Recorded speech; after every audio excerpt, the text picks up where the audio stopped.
Hallelujah. Isho മിശിഹായിക്ക് സ്തുതിയായിരിക്കട്ടെ. എന്റെ പ്രിയപ്പെട്ട സഹോദരങ്ങളെ, ആത്മാവിന്റെ ദൂത് എന്ന ഈ ശുശ്രൂഷയിലേക്ക് നിങ്ങളെല്ലാവരെയും യേശുവിന്റെ നാമത്തിൽ ഞാൻ സ്വാഗതം ചെയ്യുന്നു.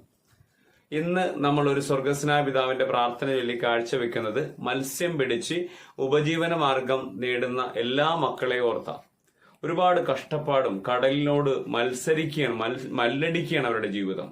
ഒരുപാട് ദുരിതങ്ങളുണ്ട്. ഒരു പക്ഷേ പണിക്ക് പോയിട്ട് ഒന്നും കിട്ടാതെ തിരിച്ചു വരുന്ന ഒരുപാട് മക്കളെയൊക്കെ നമുക്ക് അറിയാൻ പറ്റും. അപ്പൊ അവരുടെ ജീവിതത്തിലെ ദുരിതങ്ങളെല്ലാം മാറി നല്ല സമൃദ്ധി ഉണ്ടാകാനായിട്ട് നമുക്ക് ആഗ്രഹിച്ച് പ്രാർത്ഥിക്കാം. സ്വർഗസ്നായ ഞങ്ങളുടെ പിതാവേ, അങ്ങയുടെ നാമം പൂജിതമാകണമേ, അങ്ങയുടെ രാജ്യം വരണമേ, അങ്ങയുടെ തിരുമനസ് സ്വർഗത്തിലെ പോലെ ഭൂമിയിലുമാകണമേ. അന്നു വേണ്ടുന്ന ആഹാരം ഇന്ന് ഞങ്ങൾക്ക് തരണമേ. ഞങ്ങളോട് തെറ്റ് ചെയ്യുന്നവരോട് ഞങ്ങൾ ക്ഷമിക്കുന്നത് പോലെ ഞങ്ങളുടെ തെറ്റുകൾ ഞങ്ങളോടും ക്ഷമിക്കണമേ.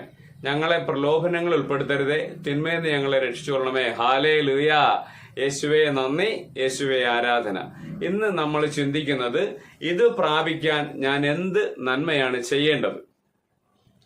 മത്തായിയുടെ സുവിശേഷം 19-ാം അധ്യായം 16-ാം തിരുവചനം. ഒരാൾ അവനെ സമീപിച്ചു ചോദിച്ചു, ഗുരു, നിത്യജീവൻ പ്രാപിക്കാൻ ഞാൻ എന്ത് നന്മയാണ് ചെയ്യേണ്ടത്?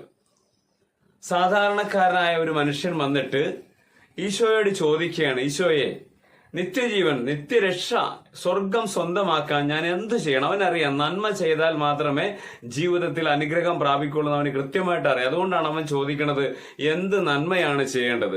നമ്മുടെ ജീവിതത്തിൽ സ്വർഗം നമുക്ക് ലഭിക്കണമെങ്കിൽ നമ്മുടെ ജീവിതത്തിൽ ചെയ്യേണ്ട നന്മകളെ കുറിച്ച് ആലോചിച്ച് നന്മ ചെയ്യുന്ന ഒരു വ്യക്തികളായി മാറാനും, ഇതുവരെ നമ്മളത് ചെയ്തിട്ടില്ലെങ്കിൽ ഇനിയുള്ള നിമിഷങ്ങളിൽ നന്മ ചെയ്യാനുള്ള ഒരു മനസ്സ് നിങ്ങൾക്ക് എല്ലാവർക്കും ഉണ്ടാകട്ടെ എന്ന് ആഗ്രഹിക്കുന്നു.